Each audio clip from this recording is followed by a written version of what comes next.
What needs to be done in Africa is to build cooperation and serious strategic relationships as equals, not predators. Many might see Giorgio Meloni, the Italian Prime Minister, as a far-right politician who has extreme views.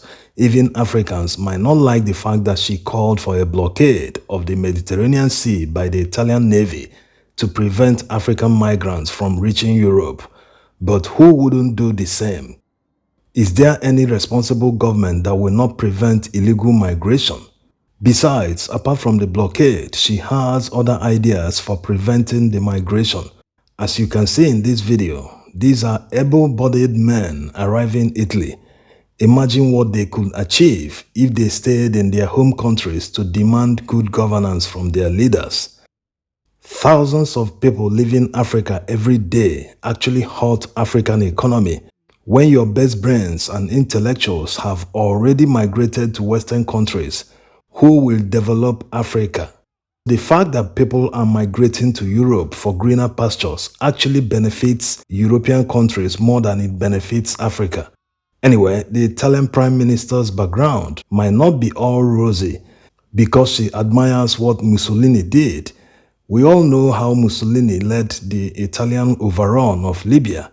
They tried hard to colonize Ethiopia, but it didn't work. Even the safer currency she always criticized France for, Italy once tried to impose a currency on their African colonies. Right to this present day, all Western countries always fight for their own interest. It didn't stop after they granted independence to African countries. It's only in Africa that politicians sign deals that are detrimental to their own country. Most of them always work against their countries because of their selfish interest. So the Italian Prime Minister, like all humans, is not perfect. We don't want to attack the messenger, we are interested in her message. By the way, the Western press are very quick to label someone who says it as a right-wing leaning politician. Even if what the person is saying is true, some people feel certain things shouldn't be said at all, that everyone should conform to political correctness. Anyway, one of the Italian Prime Minister's main message is that she believes the solution is not to take Africans and bring them to Europe. The solution is to free Africa from certain Europeans who exploit it. Of course, we all know that France is the #1 European country that exploits Africa. The result of their exploitation is widespread poverty in African countries. So this one is undeniable, she's very right. And it's not only France that contributes to poverty in these countries. The political class also play a major role, but cutting France off will be very significant. Il 50% di tutto quello che il Burkina Faso esporta. L'oro che questo bambino si infila in un cunicolo per tirare fuori finisce per lo più nelle casse dello Stato francese. Allora la soluzione non è prendere gli africani e spostarli in Europa, la soluzione è liberare l'Africa da certi europei che la sfruttano e consentire a queste persone di vivere di quello che hanno. She's right. This is common sense. If African countries are wealthy, their people won't be risking their lives crossing the Mediterranean Sea. So we must start from somewhere, cutting off the leakages so that more money can be channeled into providing the needed infrastructure that will support development in Africa. The Italian Prime Minister seen here with Ukrainian President Zelensky in Japan during the G7 meeting. Italy has taken over the rotational one-year presidency of the G7. In a press conference in Rome, marking the start of her G7 presidency, she reiterated that Africa's development will be Italy's central theme for G7. She also said, quote, "What I think needs to be done in Africa is not charity. What needs to be done in Africa is to build cooperation and serious strategic relationships as equals, not predators. What needs to be done in Africa is to defend the right, not to have to emigrate. And this is done with investments and strategy," unquote. This is another impressive statement from the Prime Minister. By using the word equals, it means she understands that people who own the natural resources should at least earn more percentage in any deal that they are doing with the people who want to come and mine the resources. This has been the problem in Africa for years. People who come to mine the resources always take more than the owners of the resources. Are the ones that the political class will steal. At the end of the day, the people are left with nothing. In fact, this is the cause of poverty in Africa. Let's take a listen. What needs to be done in Africa is to build cooperation and serious strategic relationships as equals, not predators. What needs to be done in Africa is to defend the right not to have immigrate before the right to be able to immigrate.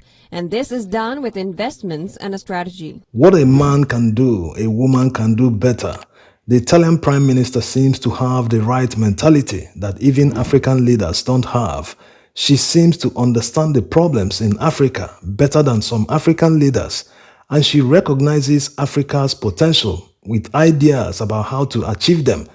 The way she calls out France and hits the nail on the head all the time, many African leaders can't even tell Macron to his face, hey, stop the exploitation of Africa, stop meddling in African politics, stop destabilizing countries because you can't get your way, and many other things that they do. Doing the right thing isn't hard, and the way you present yourself to the world is the same way you will be respected by the world. You don't expect foreign countries to respect Africans when their leaders always tour the world with begging bowls, asking for loans and humanitarian grants. The worst part is that most of these grants and loans always end up in European or Western countries. The politicians steal them and launder them back to origin. Many African leaders tour the world. They visit Europe, America, Asia, but they never replicate what they see around the world in their home countries. They rather buy homes in Western countries and move their families there to enjoy a working country instead of making their country work for everyone. So no one will respect Africa until they start doing the right thing. Let's take a listen to the interview she granted to Fox News. And where, in my opinion, we weren't enough concentrated was Africa. I say it for I'm the direct neighbor. But first of all, Africa is not a poor continent. It's not. It is a continent that has many, many resources. Moreover, rare earth, metals, raw materials, 50% of arable lands. We're not taking care of that. And Africa today is victim of many external spoilers that work against its stability. It is something that can be used against us. I mean, what I don't really agree with is the approach that sometimes the West world had with these countries. For the idea I have is that we are always ready to give advices, but not so ready to give a hand. They don't trust us a lot. And I cannot say that they are completely wrong. That's why my opinion is that we have to change this approach. What I want to do is to bring investments in Africa. Bring investments not only to say we want to help. No, that's not geopolitics.